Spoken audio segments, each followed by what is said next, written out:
What is sustainability? Sustainability is a definition. Anything that helps the planet and people be better. What does better mean? That's up to you to decide. 100 billion textiles being created every year. We are, 8 billion people? Yep. We do not need quite that many clothing. Every 7 minutes, a pile of clothing the height of Mount Everest is thrown out. In the last couple of years in Australia, we have seen the devastating impacts of climate change with flooding and bushfires, biodiversity loss. Now that people can really see it, feel it, they can no longer deny it. Unfortunately, I think with a lot of those highly polluting industries, until they really close their doors, they can never be sustainable. The top 1% of wealthiest people in the world contribute in terms of carbon emissions every hour, no matter how much they might get on a red carpet and say they do. Nah, they don't care.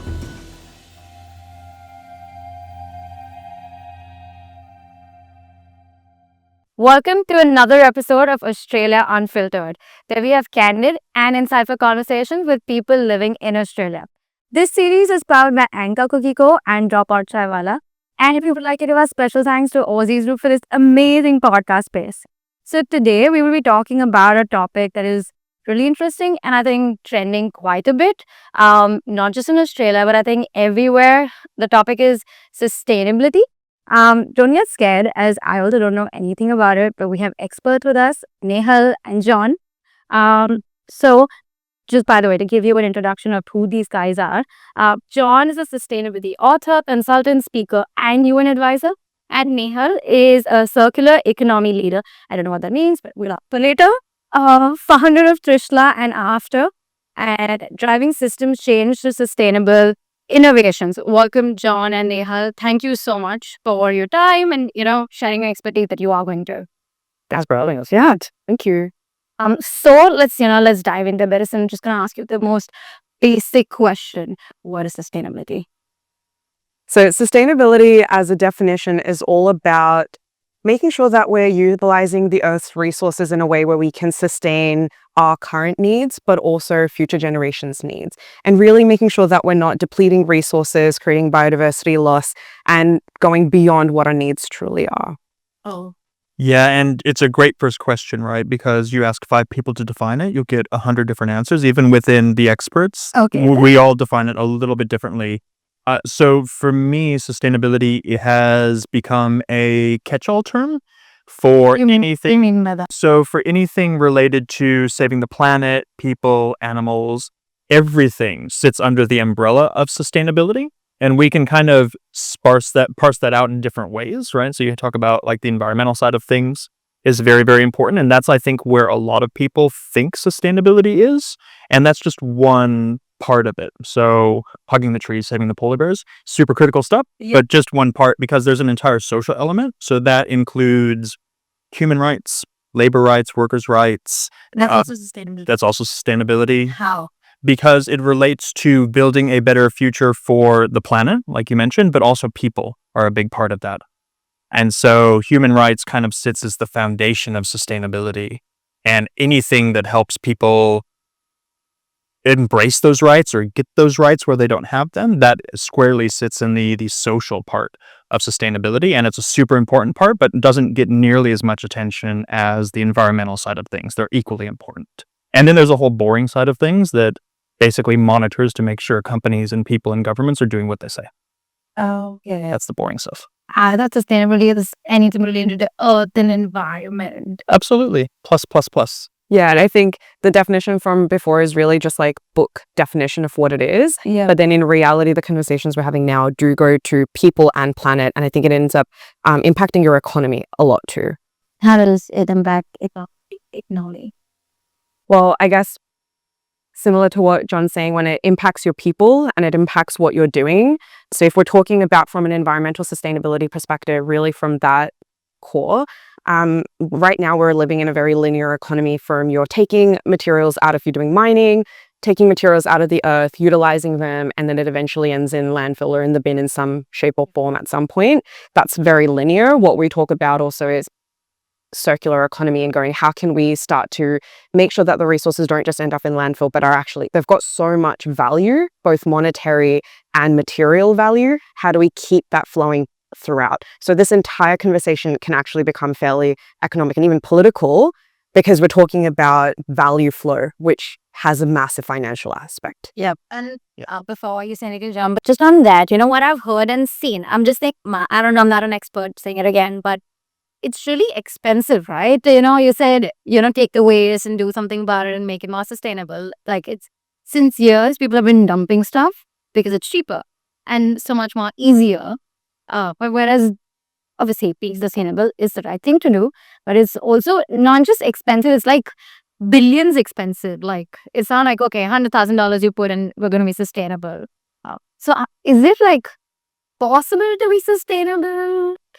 It is. I think one of the many unfortunate realities of the timeline that we're living in, is that if you want to make the right choice, especially when it comes to purchasing things, and everybody's going to hate that I'm about to say this, but it's true, you have to do research and you have to pay more. I don't want to have to do that. Normal people don't want to have to do that. I get it. So that's just unfortunately where we are right now. I work a lot with businesses, and some of those are in the supply chain, textile, fashion space. They're doing the right things. It just is very, very slow going, and they're trying to move in the right direction. And that's getting going now. And once it really takes off, we'll start to see prices go down. We'll start to see, I guess if I had a crystal ball and I could look into the future, 15 years into the future, you go to a shop, all the choices will be good choices. It's just not where we are now. We're transitioning towards that, and we'll get there. It's just going to take a minute. So unfortunately, we're living at the time where that's not quite there yet. So are you saying buying but on the clothes that they're not good choices? Like if you just enter, only buying sustainable is good choice. Are you saying that? All choices will be sort of sustainable because the company, the business will have made it that way behind the scenes. They will have done 90% of the work. All a normal consumer will have to do is just make a choice.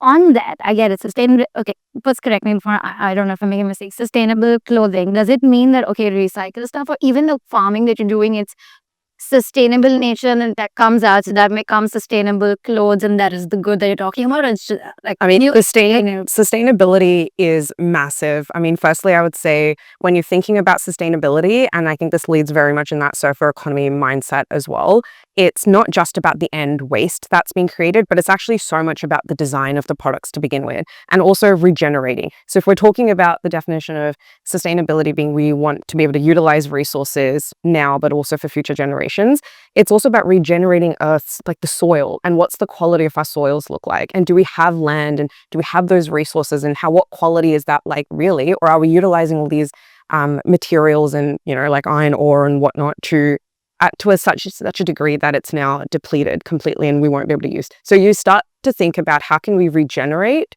the earth as well. And that's where renewables as a discussion always comes in, because that is something that's renewable and not a finite resource. So when it comes to sustainability, I would say it's from the beginning of what is the material that you're using to begin with. Is it a synthetic fossil fuel based clothing item, which in itself then has a huge question about fossil fuels?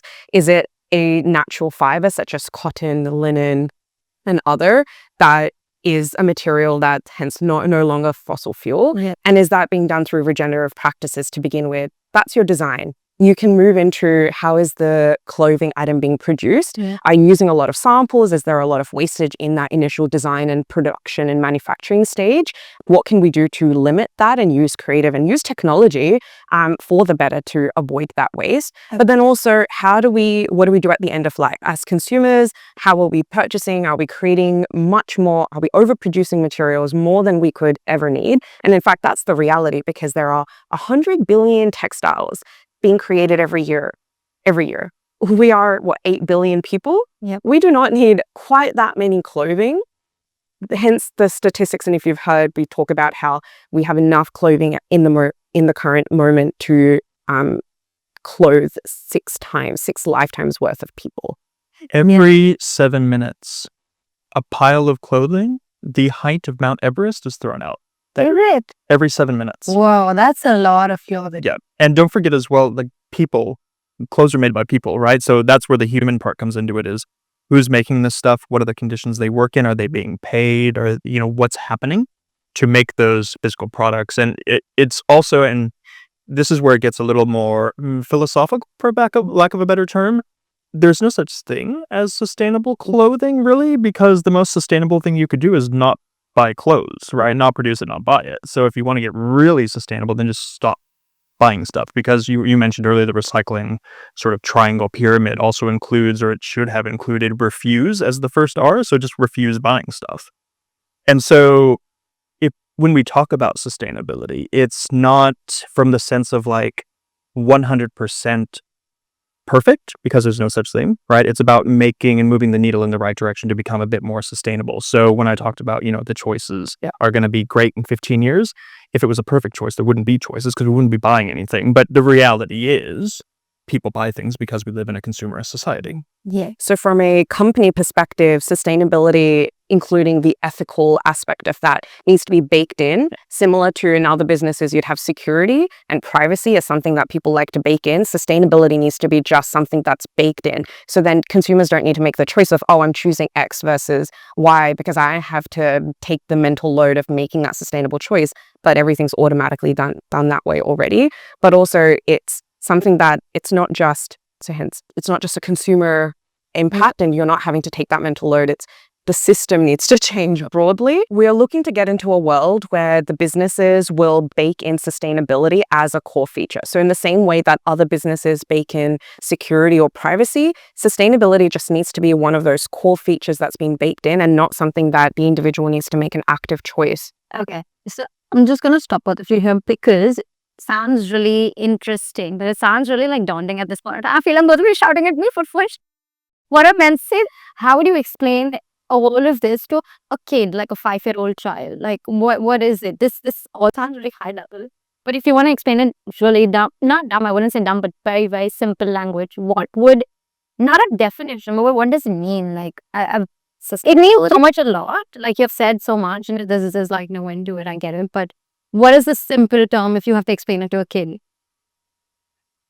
So as sustainability as a definition is anything that helps the planet and people be better.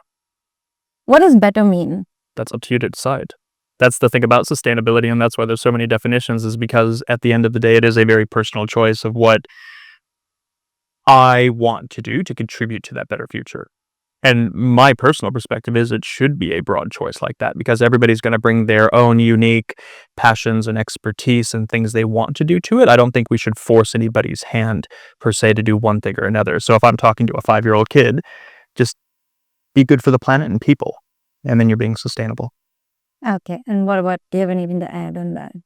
I think it's, if there's nothing else, and if it seems really daunting and really big as to what sustainability is, then I'd probably look at what type of sustainability are you looking at overall. Like John mentioned, there's different aspects to it, from the people, the planet, economy. Which aspect are you really focused in on? And if we're focused on environmental sustainability, think about, are your actions sustainable? The way that we're currently living, or the way the society is currently set up and the systems are, is that going to serve us for generations to come?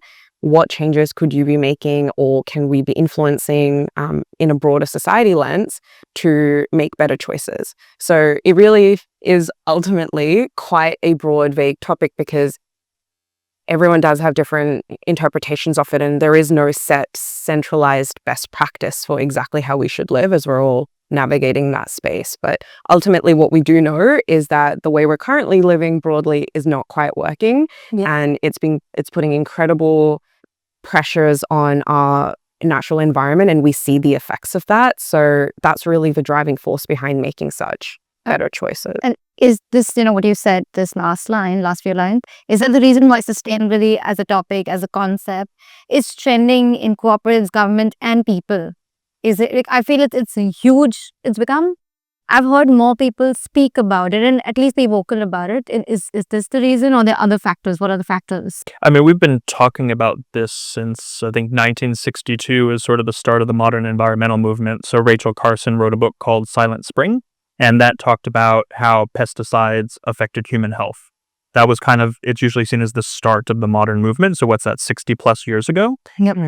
The reason it's a hot topic today is a few different reasons. I think a lot of that is because of things that happen kind of at the international level, with the UN pushing this into the public sphere. Okay. It's because corporations have hopped on not all of them, but some of them have hopped on because they can make money off of this, so they're pushing it through marketing. Again, it's a small subset because there are companies that have been doing the right thing for a very long time. And as well, I think now that a lot of people are finally seeing the impacts of climate change, for example, people are like, oh, wait, that's what they were talking about? Okay, well, now let's talk about it a little bit more than we were before. So all of those things are kind of to use a really bad analogy, a perfect storm. Yeah. Well, it is a perfect storm because in the last couple of years globally, but especially even in Australia, we have seen the devastating impacts of climate change with flooding and bushfires, biodiversity loss, so much more. Now that people can really see it, feel it, have gone through it, and it's impacted their day-to-day lives, they can no longer deny it, right? And now that nobody can deny it, that's what's really creating those alarm bells and urgencies, both for businesses, but also for the everyday consumer households to go, hey, this is an important thing. What can we do about it? And hence coining the term climate action, trying to take action to reverse the impacts of global warming. Okay. You said those things that all these climate changes affect Australia and people in Australia, companies in Australia are taking. Maybe they're trying to take action. I don't know if they're taking, but people have tried. Like at least they're trying because that's the first step, is what I'd say. But it's not just one country; it's the whole world who needs to work together. It doesn't matter if Australia becomes completely sustainable if the rest of the world isn't. It wouldn't really matter. Australia can be all sustainable that it wants. Isn't that right? We're all share the same rock. Yeah. So, and things like climate change, pollution, etc., they don't recognize political boundaries. Exactly. Yeah. Yep. And is it, it sounds really amazing that if a brand can be sustainable or a person can be sustainable, but how easy is it to be sustainable? You know what's really interesting? I think lately we now use this term sustainability, but my personal, I guess, story of discovering this term really came from my own upbringing. So being an Indian Australian, having been influenced by my family, my grandma, relatives, friends, and all of that, I realized that sustainability for me was just day-to-day living. In so many ways, all of us are sustainable in our choices because sustainability ultimately is not just about the planet, it is about the people. It's also financial. So, for example, my family, my dad loves gardening, so he started composting. It didn't necessarily just start because of the sustainability aspect. There are multiple reasons that help towards it, but that's something that influenced me. My grandma has a capsule wardrobe. She made a rule for herself that she would only buy anytime she got a new item of clothing, she would donate one to someone, or at least have that flow happening. So really thinking about her materialism, being very mindful in her consumption. I think things like that, or, utilizing products until they're ended, like to their last little drop and then getting a new one. I mean, that's a sustainable action in a very small piece of, way as well. So I think we can all be sustainable, and we probably are in many ways. The idea is how much more can we be doing beyond that, and finding really simple swaps sometimes to help us do what we need to do better, but also help the planet. Okay, interesting. And what's your take on this? No, it's absolutely right. And I think back to my own childhood. I'm not that old, but I know that, my mom used cloth nappies when I was a kid, right? And that's It's a very Indian thing as well to use like cloth nappies. So things like that that's a super sustainable choice versus the amount of waste, which I don't even know how much waste happens with. It's also a bad analogy, waste in diapers today. But things like that, I remember in high school, people were making their prom dresses from scratch, right? So these little things that have really only started to change in the last 10, 15, 20 years, where this hyper-consumerism has really set in. And the reason I say that, because if these are such new things that are happening, that means that it's not baked into our ways of living yet. So we can go back very easily. All it takes is highlighting, like you mentioned, what is sustainable and how you can do it in those minor tweaks that can really get you going back in the right direction. We're not destined to live in this hyper-consumerist society because it's such a new thing, but people think it's always been this way. It hasn't. Yeah, probably. I think with time, we get to know how things will change for the better or good. But Nehal, when you were giving your examples, I was just thinking of my mom. She will not let anything go to waste, like till the tea. Like, there were like some leaves or some banana peels and everything. Like, oh, I'll make a face pack out of this. And I was like, no. And then once the papaya was going bad, but it was not bad as in like you can throw it, but you can't eat it. It's just really mushy. She's like, I'll make a hair mask out of this. Perfect. Exactly. It's being resourceful ultimately. And we as as the human species, have been resourceful. That is what, I guess, success for us has looked like. So now we really, really value convenience and we value things just being super easy. But ultimately, sometimes they take a little bit more time. Instead of just purchasing a hair mask, you've seen a product, it's right in front of you, it's got so many nutrients, and you're like, how can I repurpose this? So there is a little bit more effort sometimes that gets used, but it has so many benefits. Yep. And what's interesting is the time we're living in now, for a lot of people, it's very uncertain economically. So if you start to tie in saving money with doing better, why wouldn't you do that? If it becomes a question of, and I talk about this especially when it comes to fashion, quality over quantity. We think fashion equals quantity, and that's not it at all. Save your money, and I speak from a position of privilege, obviously, but if you can, save up a little bit of money and buy something that maybe is going to cost that little bit much more than going to an H&M or a Zara, but it's going to last you a whole lot longer, so cost per wear is dramatically lower. Why wouldn't you do that if economic times are uncertain? True.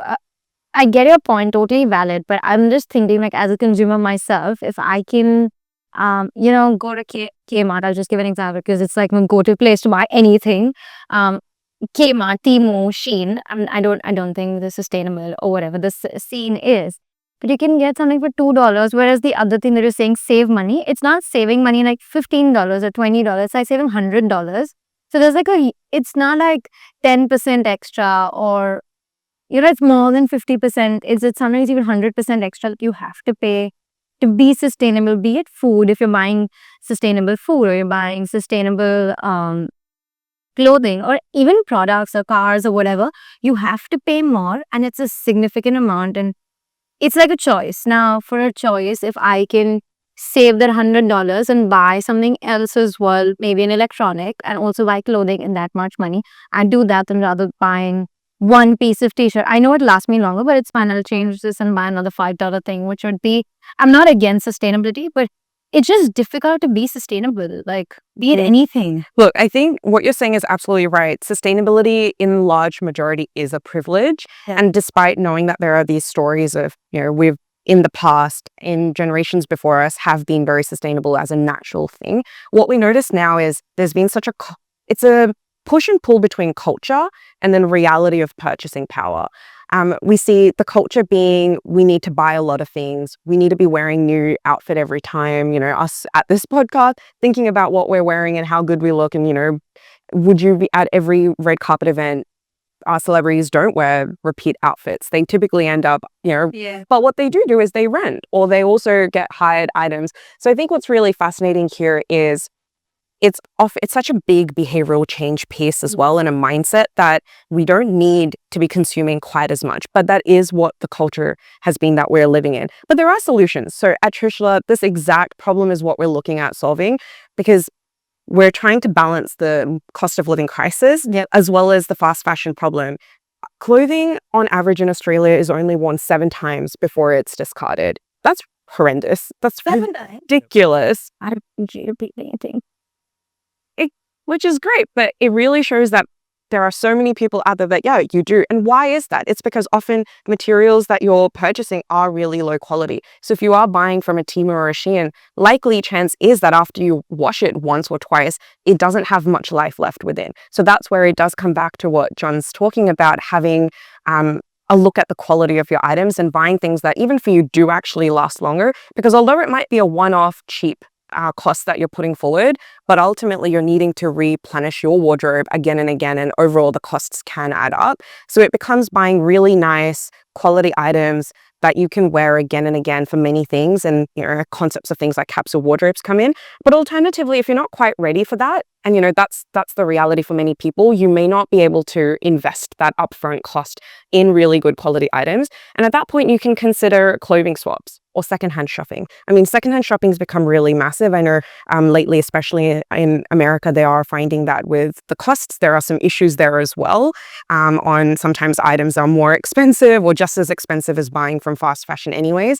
And that's where local community initiatives such as clothing swaps and what we're doing at Trishla it's all about free clothing, accessible clothing to everyone, no matter what your socioeconomic background may be, to bring in high quality items that are gathering dust in your wardrobe, you've outgrown them either because of their style or because of fit. Yeah. And swapping them out for other items that other people in your neighborhood also want to get rid of, but actually, someone else's waste is your treasure. And that's something that we're finding is becoming very popular now all over Australia, especially with council run events and other small pop-ups. So there are lots of solutions like that in clothing, but other places, like you mentioned, food. So apps like Eat Club that give you discounts, or Too Good To Go, where you can, for a much fraction of the cost, purchase items that otherwise would be thrown away in the bin at the end of the day. Lots of places where you can find balance of cost with quality. And panning out a little bit as well, if this might sound like a cop-out, but there's no such thing as a perfect environmentalist, right? You're never going to get anything 100% right. So if, for example, you do want to do better, you want to be more sustainable and have a net positive impact on the planet, and maybe you don't want to focus on fashion, for example, I think it's an important thing, absolutely. And because you love shopping at Shein. Okay. How do you offset that behavior in another part of your life? Do you go adopt a dog on the street? Do you give your time volunteering to a community garden or something? Because at the end of the day, it is about, and going back to this, what is the definition of sustainability? Are you having a net negative or a net positive on the planet? And how you get to that net positive doesn't really matter. I don't care how you do it. The ends justify the means.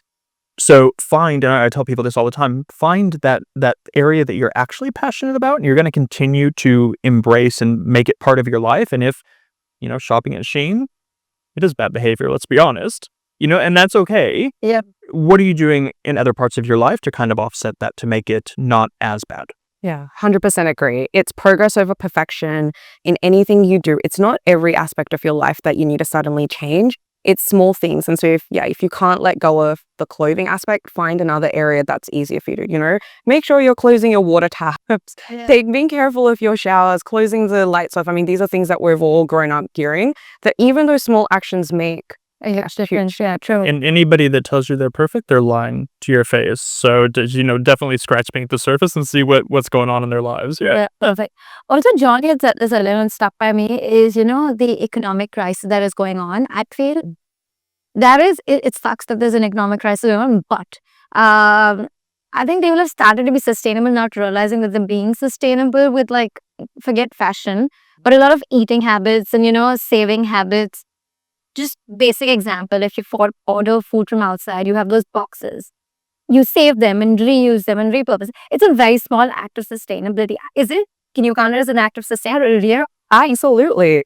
Because it's not just you buying stuff. There are hundreds, if not thousands, and millions of people that buy from food delivery services. So if the change is either the food delivery service using a sustainable type packaging, or you doing it yourself, all that adds up. Yeah, and a lot of people, as you said, your dad used to grow in the gardens and stuff like that. A lot of people have started doing that as well, and they have amazing produce which is free, kind of free, as in it's so much more fresher. You will, with all your effort, I'm so sure it tastes better because you put so much effort in it.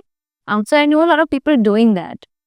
So the economic crisis is kind of good for sustainable.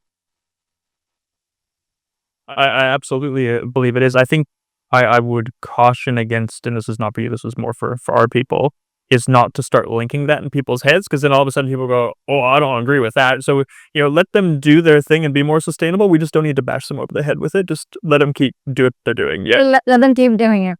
Oh my God, there was so much in there because I had to ask you guys this. I forgot this totally went. How did you guys end up in sustainability? Go ahead. This is such a great question. So, I mean, obviously, I shared a little bit before that my family really influenced my upbringing. Yeah. And what I noticed growing up, I actually have a background in tech. So, in product management in big tech, and also in startups land. And I remember having a conversation with someone once and going, you're a serial entrepreneur. How do you do it? How do you even come up with all these ideas? And they said, well, think about what are some problems that you face in your day-to-day life, or causes that you really, really care about? And are you going to go ahead and do something about it, right? So even in sustainability, if there's something that you really care about, are you just going to do something about that? So for me, when I reflected on that just before COVID, I realized that in my personal life, I strive sometimes to a perfectionistic, idealistic thing, which I don't recommend to anyone, right? But that's just something that naturally came to me and I was passionate about. And it was all linked to sustainability. So I would be very careful of my spending and my use of resources and trying to recycle and trying to eat well. And I ended up adopting a vegan lifestyle and diet. And so Was it because it's becoming sustainable or adapting a sustainable life? I mean, to be honest, it wasn't because I thought I want to be more sustainable and that's what caused it. I think for many reasons, I mean, I grew up as a lacto-vegetarian, and the more I learned about like the health and the environment and the animals, sort of from all aspects, I decided, okay, it just felt right to me to make that choice to go vegan. But now when I look back, I realize that in my personal life, all of these different aspects from my buying, like clothing buying behaviors, my eating out, like, you know, and taking my own Tupperware or taking my own containers, all the small little things that I might have done, they all were under this big heading of sustainability, which I guess now we use that term. And once that clicked in my brain, I realized, oh, okay, how can I help others do this more as well? I mean, I'm so passionate about it. It makes sense to look at that professionally as well. And that's where I started making that decision. And I mean, I guess timing's really great that now sustainable careers are really at an upwards trend and there are much more opportunities that exist now. And I was lucky enough to meet my co-founder who was specifically working in circular economy, which is exactly the topic I'd started educating myself in. So I actually did a course on systems thinking and realizing, okay, everything around us in sustainability, it's a system. You've got the healthcare system, education system, you know, your household waste management system. How do these systems work and how do we make change in that to be more sustainable or more circular? And that's where I came into my niche of circular economy and specifically that waste management area, and then combined forces to start a business in textiles recovery. So helping us and helping Australians recover textiles that are specifically unwearable. They're like worn, torn, stained, you know, things that you're not going to reuse. You're not going to give to a friend. You can't donate them. So what are you supposed to do? It ends up in the bin, but then that's valuable resources piled up in our landfills, which are already overflowing and, you know, hitting in mass critical levels. So what do we do about it? How can we recover that and find ways to recycle, upcycle, redistribute? And so I think sort of kind of fallen into sustainability through a bit of education, a bit of upbringing. Wow, that sounds right, like purpose-driven. It very much purpose-driven. I think any work that you do that's purpose-driven on any cause that matters to you, you're going to put your all into it and feel so much more fulfilled. Yep, I agree. Absolutely. What about you, John? So I fell into sustainability by accident as well, sort of. I've been in the space, let's say 20 years-ish, back before it was even called sustainability. I'm not gonna call it. Sustainability kind of a thing. Oh, it absolutely was. It was called CSR back then. So if you see that acronym floating around, I don't want to confuse things by throwing too many acronyms, but it was sort of, that's kind of encapsulated. Sorry to break you, but just for the audience, CSR is corporate social responsibility. Okay. Yep, exactly right. So that's also still part of sustainability today, but it's not just sustainability. But anyways, fell into it by accident. So I started off my career in the political world, working at the United Nations, and I was there for several years and then took a step out, went into management consulting. So working with McKinsey, AC Nielsen. And then I took a trip to China. Was that also in sustainability before? No. That was just working, just basic business consulting. So management consulting, change management. Well, I was working with their public sector clients. Okay. It's because of my experience in the public sector, but nothing specific to sustainability. I went on a vacation to China, came back to New York where I was living at the time. It was the height of the global recession. And everybody's like, I'm poor. It's really sad. That sounds flippant. I shouldn't say it like that. But you know, it was just being honest. It was a tough time. Like people are like, do I eat today or do I take a taxi home from work? Like what, you know, it's really, really hard. And back in China, everybody's like, oh, well, recession, there's nothing going on. And so I was like, okay, well, John, let's go to China for a few years and see what it's like. So I moved to China. I ended up being there for a decade, which is a different story. But I had to figure out, how do I take all of that public sector experience, which was my career to that point, and marry that with a very commercial city like Shanghai. Shanghai is like capitalism on steroids, and fell into sustainability. So my part of the sustainability world is helping private sector companies be better. And so really monitoring what they do and helping them to be more transparent and do the right thing. And that was because of falling into sustainability by accident in a commercial city like Shanghai. So I don't think anybody back at that time, certainly nobody had a degree in sustainability. I know people do now.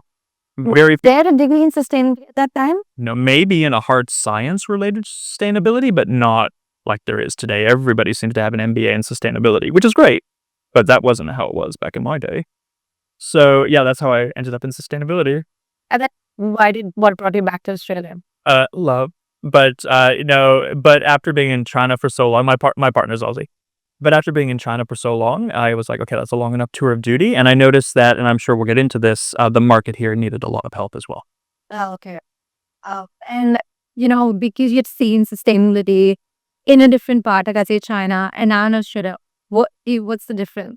I'm just Yeah, so I get asked this a bit, in being that I'm American originally as well. The way I sort of frame this in my head is and with broad strokes, for sustainability conversations that happen in the developed world, primarily the US and the EU, it really is an academic conversation, right? It's very high level, pale male stale panels talking about the same thing they've always talked about, versus the developing world, where people have to roll up their sleeves and get dirty. Like, I've been in and out of more factories than I care to remember, right? You actually have to do the work, and it's very present. Versus in a lot of the developed world, it's anything related to climate change. Sustainability is so at arm's length to people, it's not really resonant. Versus you step out of your door in a third-tier city in China, you're breathing in polluted air, you're drinking polluted water, all these sort of things where it becomes very much a survival issue. It's clear and present that something needs to happen. Most people in the developed world, until recently, they haven't really experienced that yet, and they're just starting to now, which is why all of a sudden, oh God, we got to do something about it now. The developing world's been going through this for decades. Yeah, true. And I think once it reaches a developed world, then it becomes, I think that's one of Funny, the though. reasons why it's Yeah. trending. Hmm? But on that, it's a thought, correct me if I'm wrong. It's easier to be sustainable in a developing world than a developed world because for example, China or India, any South Asian, it's easier to set up a manufacturing unit if you want to, like you said, Trish, like that's clothing. You can set up a manufacturing unit. There's cheap manufacturing unit, cheap labor, cheap everything. Like obviously there's a lot of unsustainable practices, but at the same time it's easier to be sustainable. Whereas if you need to set up a manufacturing unit in Australia, you need a truckload of money. Like it's you can't even imagine. You need to be super rich to do that. So what's your am I right, or what's your take on this? Yeah, it's sort of you're trying to find that balance. I don't even think is the right word for it, between what the individual wants, whether that's from their own personal health and wellness, because at the end of the day, these things, they have to be clear and present and important to you. Yeah. Like you talked about, being vegan, and that's a personal thing, right? And it has to be. It can't be because somebody told you to do it. If it was only that easy, right? So it's the same in a lot of the developing world, where these things are so clear and present, but at the same time there are, I was going to say machinations, which is a really bad word to use. Exactly, that's why I shouldn't have used it. Things going on, like things moving and happening, especially with consumption, and particularly from, and I don't mean to badmouth the developed world, but a lot of the demand for stuff is coming from the developed world to the developing world to make, and that creates pollution. So as much as an individual in India or China may want to do better and have a net positive impact, there are things going on around them that are making that really hard to do. Yeah, true. It's like the economy depends on all these units manufacturing, and plus the developed world also depends on them because, as again, cheap labor, cheap everything. So much. I remember watching something like Shark Tank episodes. They're like, is it landed this much? Is it there? And they're like, where do you produce? China or here? And then they're like, okay, it makes a difference. So yeah, getting from there, whereas producing in your own, in US or Australia, just gets so much more expensive. Then the consumer has to pay for it. And then the consumers again not willing to pay. Then again they go to Shein and Temu, beat anything. So it's like a whole cycle. Yeah. It is. Yeah. There are pros and cons in both. I don't think we can draw a line in the sand and say that, one type of country or the other is more sustainable or not, or it's truly easier or not. To be honest, it's so nuanced and it's difficult everywhere. But certainly from a business manufacturing sense, yes. Yeah. Getting back to Australia, because obviously we're in Australia. Australia is so one of the biggest industries in Australia is mining.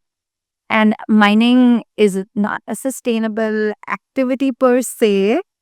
So how is or what is, do you know what is Australia doing, or can it be sustainable? And if it doesn't do, say, I should 3-star. Yeah, I should bear. he's a huge debate. Um, so, okay, we'll get this out of the way. Australia is a petrostate. Yeah. It's no better than a Middle Eastern petrostate. That's what this is. Even though Australia loves to, on the postcards talk about how it's beautiful and everything is Sydney Harbour. Yep. No, you drive an hour from Sydney Harbour and there's pit mines all over the place. So Polly Hemming from the Australia Institute put it, I talk about this quote all the time because I love it so much. Australia is sort of the world leader in state-sponsored greenwashing. So the government pushes this image of a country that is just not the reality. And I hope I don't get my visa booted for that. Because that's sort of what's happening. The economy is propped up by highly polluting industries. There's mining and resource use. Yeah. And there's no getting around that. That's the current economy and what's made up. So nobody in the halls of power is going to upset that, even though they may say, wink, wink, we're good, say the koalas, at the same time that, they're signing contracts for mines that will be open for generations. Yeah.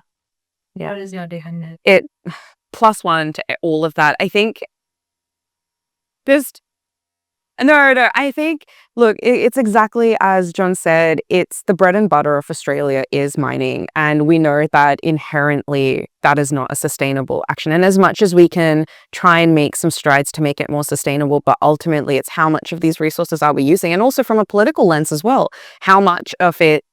Both of them love each other. There's so much backing happening from a donor perspective, yeah. So it's incredibly difficult for Australia to really move past that. It's deeply embedded systematically. And look, I wouldn't consider myself an activist. I take a very pragmatic look at everything going on, the whole system. Because I'm sure someone is going to comment, I guarantee when you start reading through the comments of this, somebody will be like, oh, we need oil and gas, we need mining. And yeah, I get it. Yeah, we do. In this current world that we live in, there are things that we need that are produced with dirty materials. Yeah. Sure. And not just the clothes on our back, but important medical supplies are produced with petrochemicals. We need these things. I get that. Yeah. But that doesn't mean we just sit back and say, okay, let's destroy the earth because of it. No, we want to be transitioning away from those things. And that is a long, drawn-out process, and it's going to take a long time. But for anybody about to comment saying, oh, we need this, yeah, I recognize that. Of course we need that stuff, and that's where we are. But that doesn't mean that we don't do anything to be better. There are ways to do it. Unfortunately, I think with a lot of those highly polluting industries, until they really close their doors, they can never be sustainable. There's no way in my mind they could. I mean, it's not their incentive to. No. For the businesses like that, their incentive is growth and to continue financially, to have financial growth.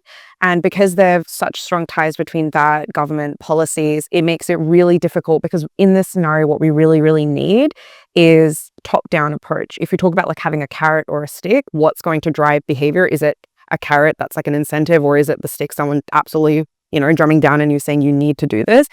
Often it's the stick coming from legislation, coming from government policies. And, if we think about mining and let's say energy, for example, and because so much fossil fuels is being used, making that switch is really difficult. And that's where activism really does come in and plays an incredible important part to try and change the narrative and say, hey, okay, we recognize what we need to do. Let's actually talk the talk, walk the talk. Let's put our money where our mouth is and actually invest in these initiatives that are moving away from petrochemical industries and more towards a renewable state. And that's happened. The Stop Adani campaign is a great example of What it. is it, Dan? I'll explain. So it's a great example of a campaign, an activist campaign that worked to make meaningful change. So Adani, they are one of the largest mine operators around the world, and they were proposing to open up a massive mine in Queensland, the Carmichael mine, which it was going to be one of the world's largest mines. And the Stop Adani campaign, which had been going on basically since the 2015-ish, was a very grassroots, hey, we don't want this stuff in our backyard movement across all of Australia. You can still see signs. I see some signs in my neighborhood still of the Stop Adani campaign.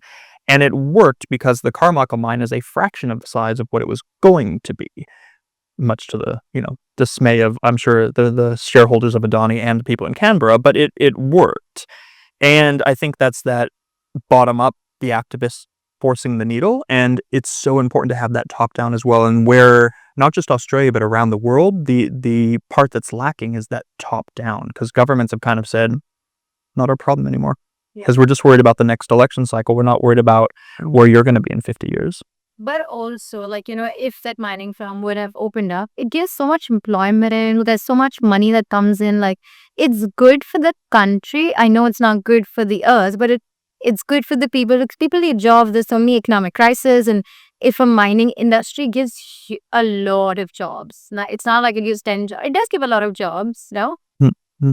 That's their marketing. They want you to think it gives a lot of jobs. Greenwashed? Mm-hmm. Okay. Yeah. So I don't have the stats on it, but I've seen plenty of, especially from the Australia Institute, which is sort of an impartial think tank around these issues, talking about how the economic impact of the mining industry is a fraction of all other industries in Australia, but given how much they have to spend on their marketing campaigns, they really push this narrative that they are propping up this entire country, when the reality currently is, and certainly if we fast forward a few years into the future, where we're moving towards renewables and it's going to be a very different landscape in 10 or 15 years, these things are going the way of the dinosaurs.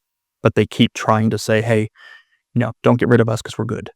Yeah. And also, even if we were to, hypothetically go with that, it still doesn't make logical sense, because you think about what we're saying is we need to move towards a renewable alternative and a sustainable alternative, and that requires incredible, massive amount of infrastructure, which we do not have.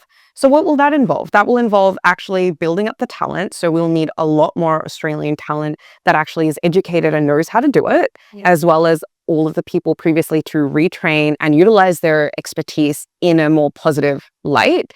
And that creates a complete new industry that's future-proofed, right? So actually, if you swap it, it's not about sticking with how we've done things. It's there is this massive opportunity, but we're not able to fully realize. You guys have been mentioning renewable and these things, and in the past years, solar energy has become like huge, and solar panels, and there's so many solar, energy companies, and there were like some credit point system also the government had removed. But these, like 2-3 days ago, I came across this video, or I read somewhere that people put solar panels, but they forget that if you break a solar panel, or once the life of it gets over, then again dumping it is creating waste in a way, and you're being sustainable, but you're exactly not being sustainable in the long run. What's your take? Like, what's your take on this solar panel and these solar energy credits and all of these things, this whole renewable thing? I mean, I can say that absolutely in any topic you take in sustainability, it's great to have it, but you have to think about its entire life cycle. So when you've got a specific solar panel, we're talking about very foundational discussions of, okay, we're moving away from fossil fuel, we're going towards solar. Why is that important? It's important because we know, I'll take a couple of steps back here, but scientists have said, and now we all know, and Paris agreements and some treaties were signed by pretty much like 196 countries around the world, so pretty much all of them, to say that global warming should not increase by any more than 1.5 degrees Celsius. And that's compared to pre-industrial revolution times, because if it does, then we'll be having pretty much irreversible climate extremities from, like we talked about, biodiversity loss, like floodings and other like natural disasters. So if we're saying, okay, this is what's at stake, and we are inching so close to that, in fact, there have been a few months where we've surpassed that degree warmth as well. So we go, okay, that reality is here. It's not really something for the future. And the only way we can really slow that down or try and reverse it is by reducing our greenhouse gas emissions. And that's where the energy conversation really comes in, and that conversation between fossil fuels versus renewable. And then when we think about moving towards renewable, it makes logical sense. We must move towards that. Now, in any new development that happens, there are still new mining that is required. For example, batteries. So solar power batteries require a lot of lithium, and that's seen as a very green metal and green material, which is awesome, but ultimately that is still a finite resource. And we do need to be careful that moving into this new world, although there's so much new like jobs being created, work happening, infrastructure, there's an aspect of it which is renewable or regenerative, and another aspect that isn't. And we do need to be very careful on the balance between that. And so ultimately, no matter what the material is that you have, we need to look after it. We need to make sure it's cared for well, and at its end of life, see what pathways exist and how we can continue at its core. If you've got a solar panel and it has been broken, what are correct channels to make sure that those materials can be recirculated back into the industry instead of sitting in landfill somewhere? Because those materials, whether it's steel, metal, glass, anything, highly valuable for our future. Yeah. And it's important to look at it from I love that you said systems earlier, so I'm going to keep using it, systems and behavior change perspective as well. If we go in the past 20 years, very few people had solar panels. Now it's sort of, in a lot of places around the world, industry practice to have solar panels on houses. That is a move in the right direction. That is a behavior shift that took a long time to get there. So my thing overall is always, are we moving the needle in the right direction, or are we going backwards into history?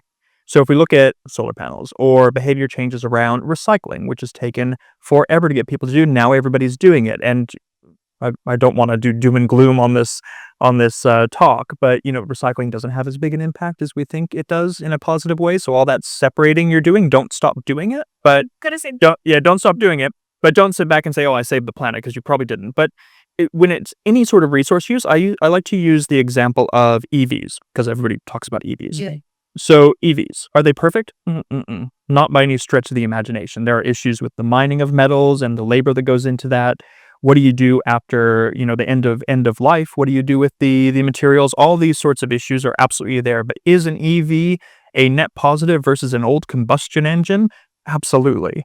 And so that's the moving the needle in the right direction. But again, it's super slow. I wish that we could just flip a switch and everything would be better tomorrow. We'd all be out of a job. But that's not the reality. It takes a very long time. And so when we're looking at anything, instead of saying, "Oh, but XYZ, did the whole thing have a positive impact on behavior or the planet?"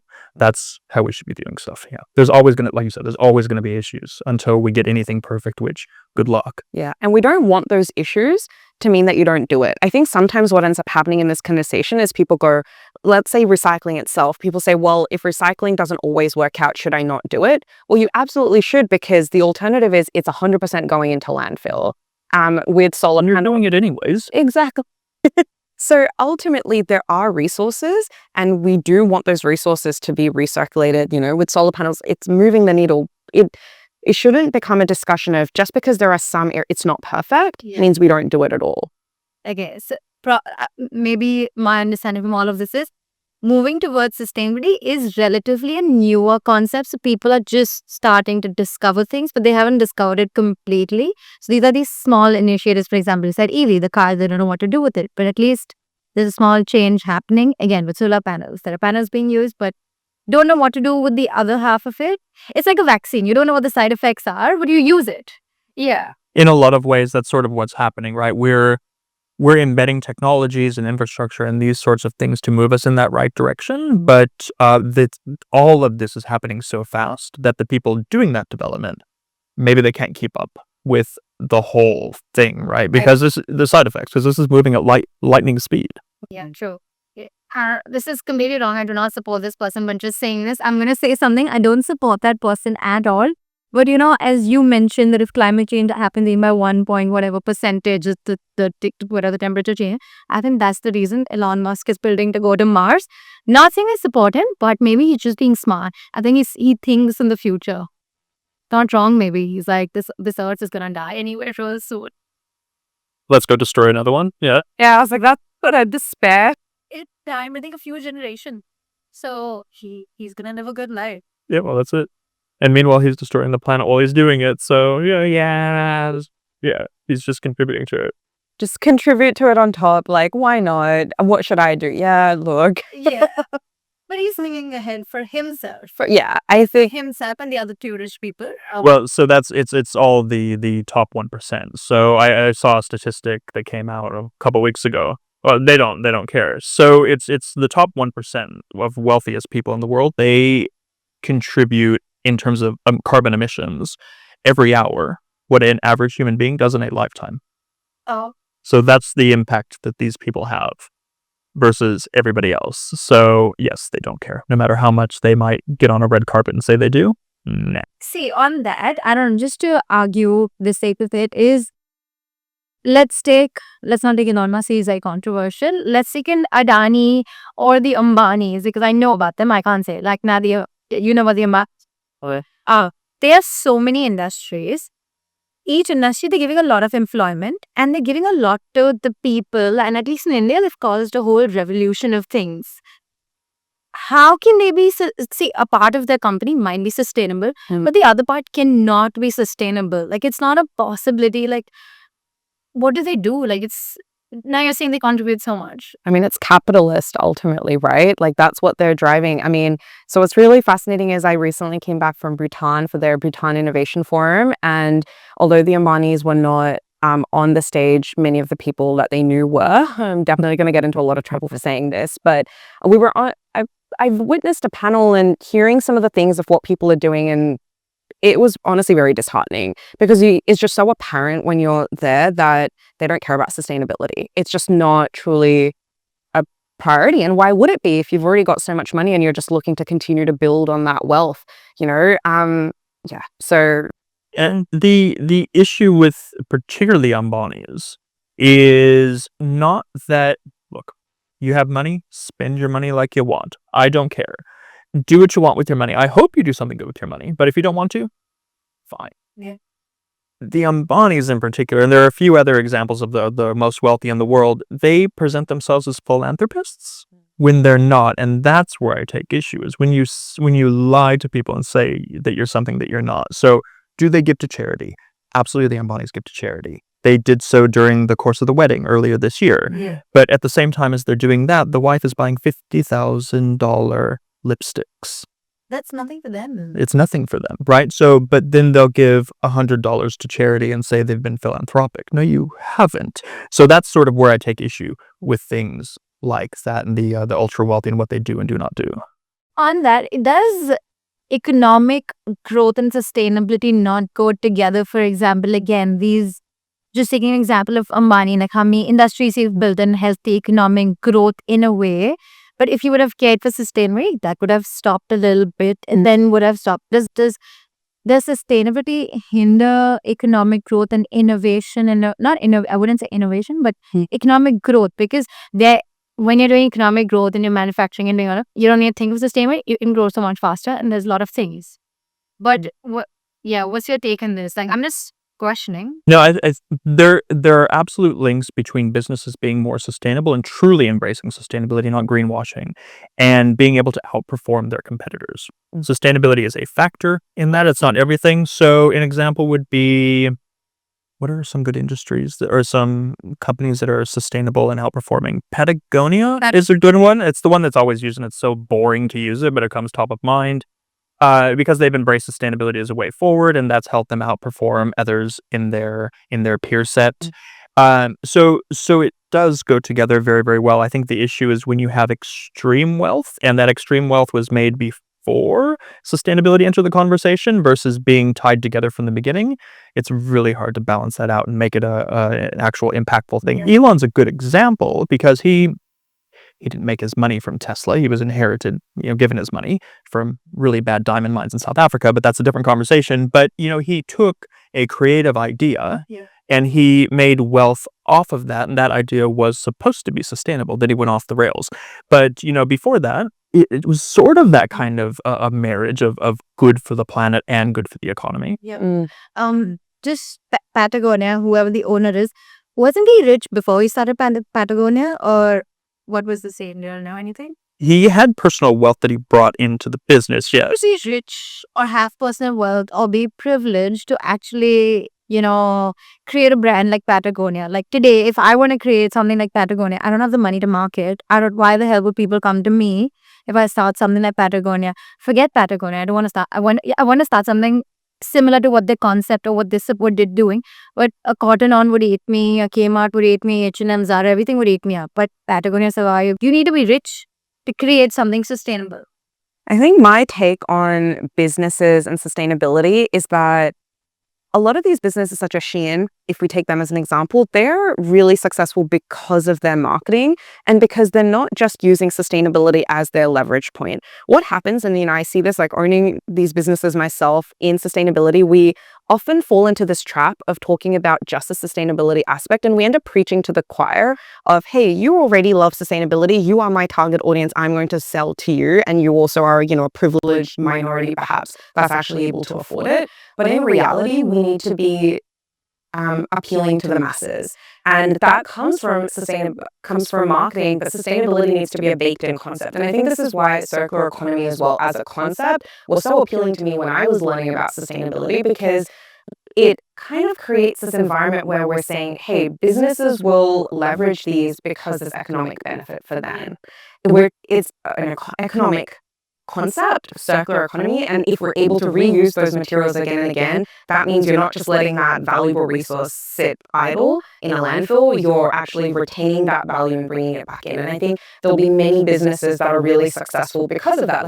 There's a company named Renter that allows businesses to leverage the secondhand market. So secondhand clothing became really, really popular over time, and people from really great brands there were Facebook groups started, and they would share and sell their items on Facebook groups. But now renters come in to say to a business, hey, don't you want to also capitalize off this benefit, off this momentum and this trend, which is not really a trend. I'd say it's like very much happening and will continue. But now these brands are able to own and be a part of the sustainable secondhand market story themselves by offering options, their customers to purchase secondhand through their website directly. And it creates environments where people and business are able to expand their offering into slightly more sustainable or circular solutions, and it's giving them value back in. But obviously there's many room for greenwashing that happens in that as well, so you do need to be kind of careful. And I don't think one has to necessarily be wealthy to make a sustainable impact, especially at scale. I think they need to have an entrepreneurial spirit. And I think immediately, and his name escapes me at the moment, but the teenager essentially that created the Ocean Cleanup Project, it doesn't come from wealth. He has created this machine, essentially, that's cleaning up large patches of this massive pile of debris in the Pacific Ocean. And he was entrepreneurial, and he got funding from investors to create that thing. So I don't want to dissuade anybody from trying to, create a startup because they may not have money, but you do need to be entrepreneurial and find that money from somewhere, because money makes the world go round. Yeah, absolutely. It's just, anyone can be successful in an entrepreneurial endeavor. And if you're able to have sustainability be an aspect of that, or have a circular business model that you're thinking, then yeah, absolutely it can. And it can absolutely go head and head against some of the really big giants like a Shein or a Kmart. Yeah. It's all good. This is a judgment-free zone, don't worry. On all of these things, a lot of brands, I'm not going to name them, but lots of big clothing brands or even food brands or whatever, lots of brands, I'll say, in Australia, are they they have one, two products for sustainability per se? Do they do it? Are brands now taking this whole sustainability concept because they've realized that how important it is to people? Are they taking it for tax benefit and marketing purposes? Like, what's your take on it? And, if you want to call out brands, is it open space? Yes and no. So where does one begin with this? So there's always, since consumerism started, this mass consumerism started, there's always been companies that are trying to say there's something that they're not. And since people have started to say, and this again is back in the 60s, hey, we want stuff that's better for us or better for the planet, companies started to greenwash. And greenwashing is essentially when a company will wrap itself in the language of being better and then not. So the oil industry is notorious for this. They love putting together beautiful spreads of how sustainable they are, and we know, as we've already discussed, they can be sustainable. Clothes, they do this. Food and beverage does this quite a bit. You go to the grocery store and you see all these different packages. And sometimes they're being honest, and I would hope that most are. And then there's a small portion that are just using it for marketing, for tax purposes, just to sell a product because they know people want that. And they're expecting consumers not to be smart enough to sniff out when that's happening. And I disagree. I think consumers are much smarter than a lot of these companies give them credit for. So I've written a book, The Great Greenwashing, and it goes pretty much in depth into all of that, into the different ways that happens, into how smart some of these companies are, and the millions of dollars they invest every year into market research of how to lie to people, and it's awful. But when you go to the store and you start to pick up a package and you're reading this scientific jargon and it sounds too good to be true, or they do something as silly as putting the package in green because they think you're dumb enough to think, oh God, they must be good, they have a green package. Consumers know better. So, if you're anybody watching this, if you're at the store and something sounds too good to be true, probably is. Pick something else. Okay, for example, you are smart, you're in this space, so you understand it. And I know consumers have become smarter, but yet it's not people greenwash really smartly. Like the marketing is crazy smart. You don't even realize. Is other ways for people to realize that okay, this brand is greenwashing us. Yeah, absolutely. So again, I'll use a fancy marketing term, it's semiotics. Semiotics is just a term that means how a company uses colors, symbols to denote meaning. So the green package that I just mentioned, it's the car advertisement that the car is sort of driving through a beautiful forest to denote that that car is sustainable. It's these small little things that you're seeing that I truly believe that people see that and they go, okay, maybe not, right? So keep an eye out for that. Keep an eye out for language that is too hard to understand or doesn't make sense or is too scientific. Keep an eye out for statistics. I know we should trust statistics, but when you see things that are like 2 times more sustainable on a package, okay, 2 times more sustainable than what? Like, can you substantiate that for me a little bit, right? So look for things like that, and that will get you really close to knowing when you're being lied to. Yeah, true. What's the name of it? I think John said it all. I think in greenwashing, probably everything, you've covered it already. Other than that, I'd say for everyone, like we said at the beginning, that sustainability can be a lifestyle, but different things matter to people differently. I'd probably say think about what really matters. So I'll give my own example. When I'm buying cosmetic products, I try and look for things that are as zero waste as possible or use minimal packaging. So for example, shampoos, instead of purchasing them in bottles, is it possible to get open sort of like naked shampoo bars that you can, just reuse separately?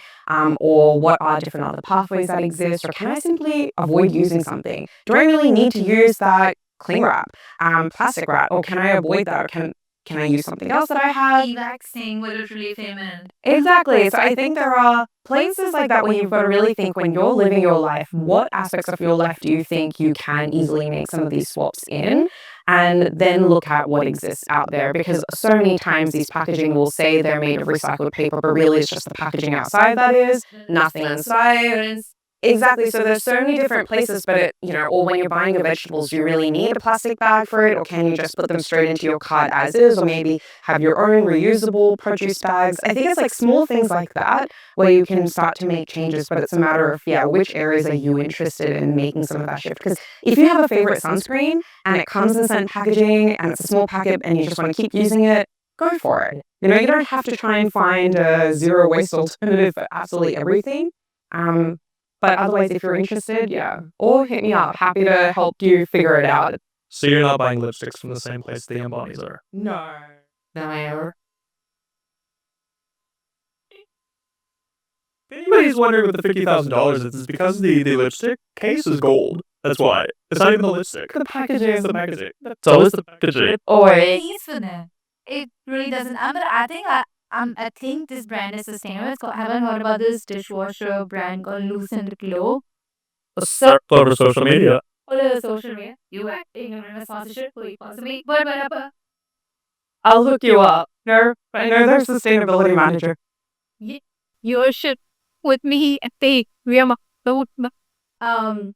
no, this is not sponsored, but I feel like the way they market themselves, and I think they're building to be a sustainable brand with their sheets or their packaging. They mentioned in their whatever marketing I've seen that they're sustainable brand. So I think that is great, but they're not readily available everywhere. So people end up missing them. So that like the big giants, they pay for the shelf space, and the big golden goodies, which obviously they're taken.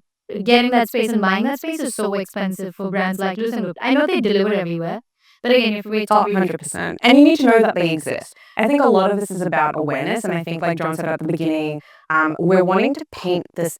What I would love to see Australia become is all of the shelves are like 90% sustainable products. And now, sustainability in that there'll probably be a bit of a spectrum where some are more than others, or there's different aspects that they have prioritized for. But ultimately, if our choices, or we had out of the 10 choices that we have, if 9 of them were always sustainable, then we're naturally going to be a more sustainable economy because we'll be choosing one of the 9, right? Or majority will be chosen that way. I think ultimately what ends up happening is when we talk about sustainability, we end up talking about perfectionism. And it's almost, hey, we'd rather do the evil thing, or we would only do sustainability if it was absolutely perfect and if it hit all of the boxes. And the reality is it shouldn't be such a stark difference. And we should be able to choose something that's marginally more sustainable if it helps us move closer to that needle.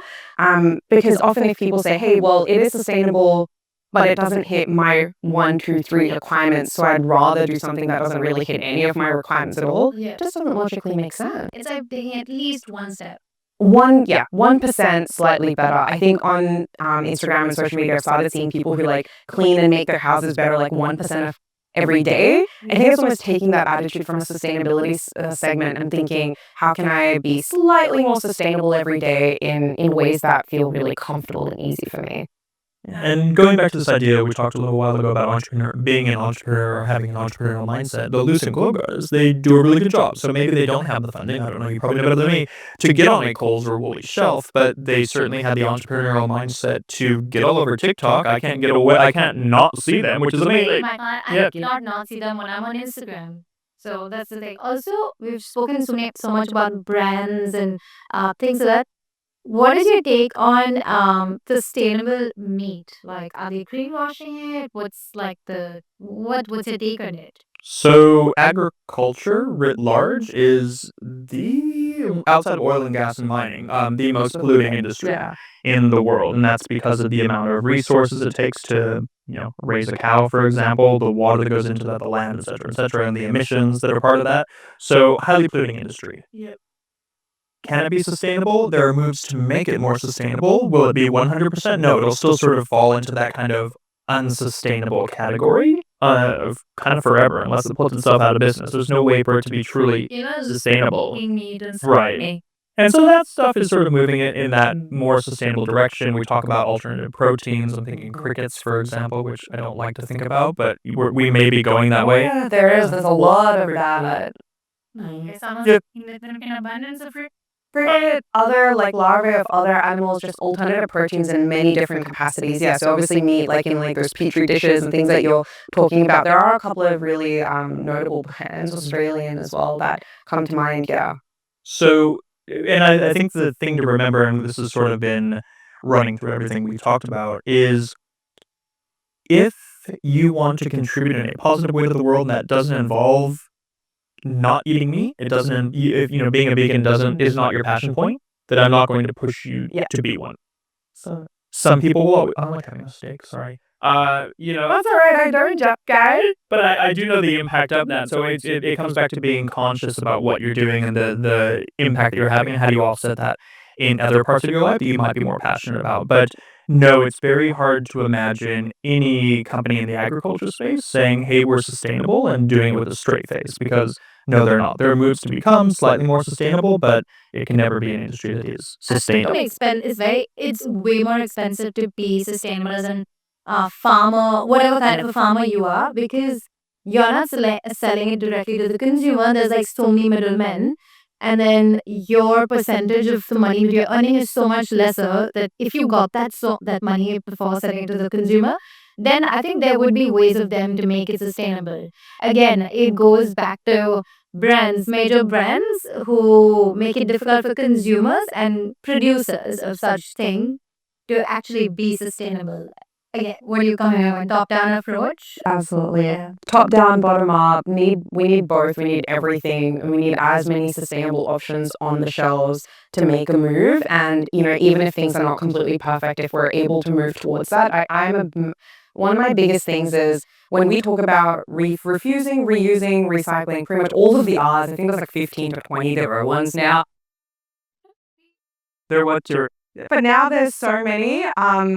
Within that, I think I would love to see entrepreneurial innovative solutions on every single part of that value chain, and for that to really flood the market and oversaturate it. We don't yet have quite that many solutions. There is a lot, and they don't always get the time of day. Not everyone, resonates with all of them. But I think that's exactly why we need so many, and we need a lot of people thinking about that, because the more we do, we'll start to have a few that really should become, so-called unicorns and really amazing that people adopt really well. And ultimately, everyone's got a slight different preference. So if we can just have all solutions out there, we're giving the world a better fighting chance. And if we go back to agriculture, and this is also with some of these really highly polluting industries, is yes, they have a negative impact on the planet and on people eventually as well. If we think about just the health impacts of red meat, we know not a great thing to eat. But just the amount of sheer resource use in raising a cow depletes resources away from where those resources need to go, right? There are water-starved places of this country, certainly, and water-starved places of other parts of the world.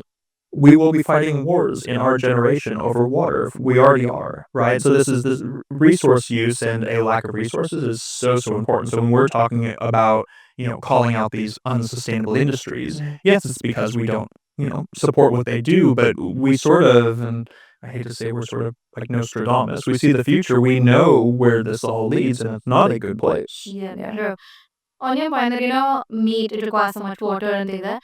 But vegan milk like almond milk requires a truckload of water as well. Like, you can't say either or is sustainable or not sustainable. It's a life choice for sure. There can be things that you do with both ways is to compensate for what you're doing. But I think both food in its nature can't be very sustainable. Am I right or wrong? It can, yeah, Yeah, very much. depending And what it is. I mean, there are so many different ways, and people looking at permaculture, looking at really regenerative.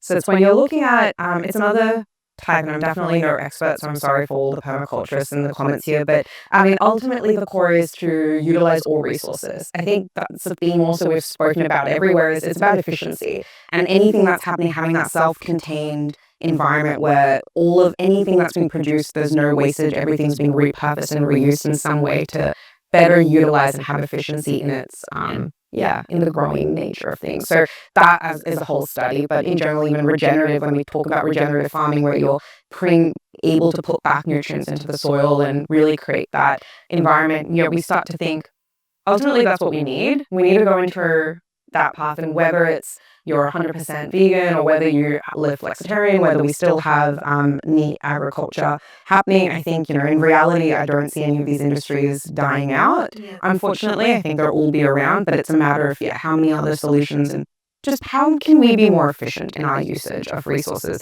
If it is finite, how can we put it in places where it's needed? Yeah, and a big part of the work I spend a lot of time doing, and I certainly know you do as well, is informing people about all of this so that they can then make a conscious choice. And the example you gave is a really good one around, is it almond milk or oat milk? What's the bad one? It's almond milk, right? Yeah. Versus, sustainable agriculture, and giving people all the information they need to say, okay, I think I'm supposed to choose the almond milk, but now that I have all this information, okay, maybe that is not the right choice. What can I do that's better? So, like the recycling example earlier, people aren't just thinking they're having an impact, when a positive impact, when actually they may be having a negative one. So making sure all that information is out there so conscious decisions can happen. Yeah. And because it's not always just deciding which is more sustainable, there are so many more factors at play: health, price point, how accessible is something to me?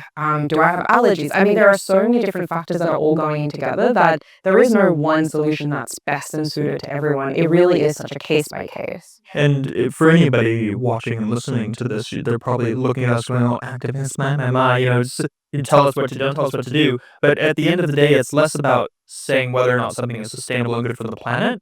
We know that's important. We care about that, but an individual does not care about that. The privileged position to even care about the earth when there are pressing issues in your own life, don't care. Don't worry about the earth. Don't care about it at all. Care about yourself, right? And the things you put in and on your body are going to have such a major impact. The impact it's having on your wallet. Think about that. don't think about saving the planet. That's too. You mentioned earlier. Exactly. Yeah, don't think about this big, massive problem of saving the planet and future generations. Forget that. Save yourself first. Put on your oxygen mask first, they say on the plane, right? 100%. I think that's exactly it. And also, even for entrepreneurs, I'd say it's the same thing. Like, think about that's what consumers care about. That's what we all as I mean, I've gone through this myself. There are times where I really, like I said earlier, like try and be that perfectionism in sustainable living, which I'm definitely no perfect being for that. But as soon as there's something more major happening in life, you'll always care more about your own health, your family, your loved ones. If anything, or, whether you have a job or not, a livelihood. I mean, if anything else major is changing, you have to focus all your energy there and you cannot be thinking about sustainability. If you can, hats off to you. Like, you've got a lot of guts and a lot of passion. And so if that's the real reality, and we've talked about the cost of living crisis, for example, that is not just a thing that's happening. It's every single day. Majority of Australians are facing impacts there. Even as an entrepreneur, think about that and think about, well, if this is the reality we live in and those are the priorities of people, how can sustainability just be baked in and it's an additional value add? It's like a bonus, but it's not really often the core. Even with Lucent Globe, I think one of the reasons why I'm really attracted to what they do is because they talk about how what they offer is cheaper than alternatives. And on top of that, they're sustainable and they take up less space, there's less water being used and all these additional things. But what's the core? Yeah, true. I guess. Makes a lot of sense. We've spoken a lot about food, fashion, and brands and stuff. But one major thing about living is housing. And Australia, they have the Green City projects. Do you all know about it and do you think it's sustainable? What's your take on it?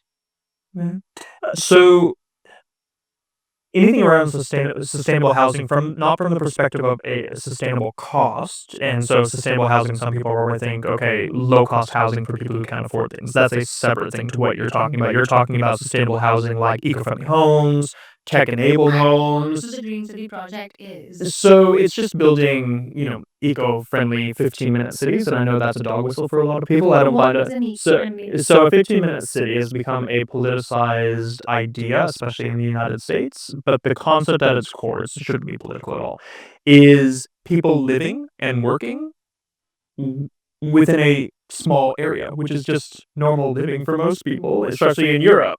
Everything's within a 15-minute walk, right? Like, why wouldn't you live like that? It's just how most normal people live. But that is sort of the same idea, and this is not unique to Australia. There are other initiatives around the world. You think of, especially in the Mideast, they do a lot of eco-friendly cities that they're building. I'm not even going to name some of them because you'll probably get death threats in the comments, so I won't.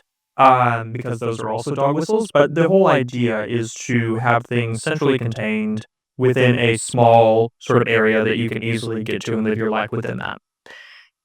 That is coming from a very privileged position because those homes are going to cost more. You're going to have to relocate. X, Y, and Z, all these problems that we talked about before, especially, you talked about solar panels and what happens at the end of life. This is another one of these initiatives where great on the surface, but have we dug into the details to figure this stuff out? Not entirely sure. So eco-friendly homes that are built sustainably, which means increased costs because the resources used are going to be more expensive. Tech-enabled usually goes along with that. So your home is highly connected to technology. Technology is not a sustainable resource because it uses heaps of resources. Yeah. There are issues around data privacy, which is another aspect of sustainability as well. Data privacy, transparency, where all that goes, AI, all this sort of stuff. And all of that comes with additional costs too, because if my home is entirely tech-enabled, it's not going to be cheap. Yeah, what's it running on? Yeah, what's the it tech running running on? Exactly, and who's watching me in my new home, right? But it's scary. So, and all of this at a time when a normal house is between 1.5 to $2 million. So I can only imagine how much those houses are going to be. Oh, yeah. Sounds like a privilege. 100%. And where are they going to put these houses? Like, are they putting them in a place that's unpopulated? And it's probably unpopulated for a reason, right? So then there's resources needed to bring everything there, and you can't create an oasis in the desert without having a negative impact. Yeah, true. Housing is so expensive right now. It is not sustainable. It is not affordable. I think the idea of having a sustainable house is incredible, and I, would love that sometime in my future. But ultimately, anyone that I know or have seen sort of at arm's length going through that process, it is incredibly expensive. They become premium houses that go well above and beyond the regular price. And I think given how unaffordable housing is at the moment, I don't see how it makes sense. But at the same time, if we can make it more affordable, if we can make it mainstream, and that's once again sustainability being just the way it's done, incredible. For example, there's so much in any kind of, not just housing, but any kind of construction. Construction is a really big initiative from a circular economy standpoint, looking at demolitions happening. How do we demolish housing and buildings in a way where we can retain the timber, retain those core resources, and utilize the exact same thing in the new redevelopment, for example? This is where you can literally see resources being taken that were otherwise at their end of life, but we can actually put them right back in. There are some great companies. I believe there's one in Melbourne called Revival that helps with all kinds of construction, like kind of like a library of materials that you're able to go in and see. Things like these initiatives do exist. It's, once again, it becomes a specialized area that if you're a builder, if you're someone in this environment and you want to create a more sustainable option, I think, absolutely we need that, but we need it to be baked in. I think from government, from policies, legislation, the more we can have sustainability be a priority that everyone just has to do, that might help. Yeah, and what a lot of people may not know, fun fact, is, we talked about oil and gas and mining. We talked about agriculture. Right behind that's building. So building's like the fourth most polluting industry, and a lot of that is because of houses being demolished and the carbon that releases. So, like we talked about with, I think it was fashion when we were on that stream of consciousness, the most sustainable home is when you don't have to build. There are plenty of houses. I don't have the stats, and this is not my area of expertise, but I don't think it's a lack of houses in Australia. It's a lack of affordable houses. Houses exist. Like the house I live in it's a rental, but it was built in like 1910. I don't have to build a house, right? I certainly don't have to buy a house because I can't afford it. But the house is fine. It's sitting there, and there are plenty of properties. I'm sure again people will come to comments, but it's less of an issue of the availability because there's no physical structure, and more the issue of lack of availability because people can't afford it. Yeah, true. Also, correct me if I'm wrong, I feel the houses in Australia are not sustainable because they're made out of timber, whereas I feel concrete houses are more sustainable. They kind of have a longer life and they're just better as well. Like, am I right? Or that's wrong? Or I don't know. I just feel like it walks so Feel like you can literally sort of Look, I don't know the difference between the timber and concrete, but I think timber is often seen as a regenerative source. And I guess obviously within that, there's a lot of nuance in how things are done. But ultimately, I think it does come down to the design of material, like design of anything. And is it designed in a way that's actually long lasting? I mean, coming from the fashion background, items are made to not last. That is the main core issue. So if we create housing, no matter what material it's made of, but one that will last a really, really long time. And I think that's why older houses are so sought after, because they stand the test of time, quite literally. And that's what we need. We can't afford to be building things that are meant to be broken, especially within less than 10 years. One of my favorite accounts on TikTok is this inspector guy that goes around, I think he's in Sydney or Melbourne, I can't remember, but he basically inspects houses that are about to go onto the market. These are brand new houses, and they haven't even gone to auction yet, and he'll go around and they're already falling apart. Oh. Versus, again, the house that I live in at 1910, 1915, something like that. Yeah, there's a few cracks, of course, because of settling, but still standing pretty strong. Yeah. What's this guy's name? We also Pabon. I'll have to look him up. It's hilarious to watch. We're nearly done with questions, but while I was talking, I came up with these, and these are my doubts, I would say. I feel Australia, in the middle of Australia, it's not habited that much. But there could be a source of renewable energy that's wind energy, like windmills. But I've heard that because it's the land of the people, like the Aboriginal people, so that's why they're not making windmills. But wouldn't it be beneficial to make windmills rather than go for mining? This would be such a great source of energy, right? Do you know why? Maybe I'm wrong. Maybe that's not the reason why they're not building windmills. Maybe there is no wind out there. It's just a stupid piece of land empty in the middle. Do you know why Australia doesn't have windmills? Because there's so much space for windmills. I mean, I've definitely seen windmills around, so I'm not entirely sure. And yeah, once again, not an expert in this specific field, but I mean, at a core, I'd say definitely like hydro, wind, solar are definitely areas that Australia has a lot of. And can invest more in for certain. I think absolutely everything should be done with consideration and involvement. Basically, needs to be co-created with our First Nations people. I think ultimately they are so in touch with the land and the way that they live and their spirituality, their connection to the land is so important and vital that we really can't be doing anything without it. So I would honestly say that as long as that there is that co-collaboration happening and not only are their voices heard, but are actually really deeply embedded in the decisions that are being made throughout the life cycle of those decision making, then I think I would trust what's being said for whatever the reasons might be, coming as an outsider. Yeah. And we have to remember the vested interests that don't want to see more renewable energy sources take root in Australia. So mining, obviously, and the amount of lobbying that they do with the folks in Canberra and the money they invest. And again, we talked earlier about the marketing of how important they are. They don't want to see wind or solar or anything take root. If anything, they want to see nuclear, which is highly problematic as an energy source. And that started to enter the political conversation from the Liberal Party, talking about nuclear. And Dutton's been talking about this quite a bit. And there's obvious links there as to a not so great renewable resource. So there's those vested interests. And I don't mean to sound like a conspiracy theorist. I'm not. But these are obviously things that impact decision making. Okay, that's really interesting, and maybe I haven't researched enough, but it was just a thought, there's so much land, just use it. I think it's not my area of specialty either, but don't wind farms usually go in the ocean?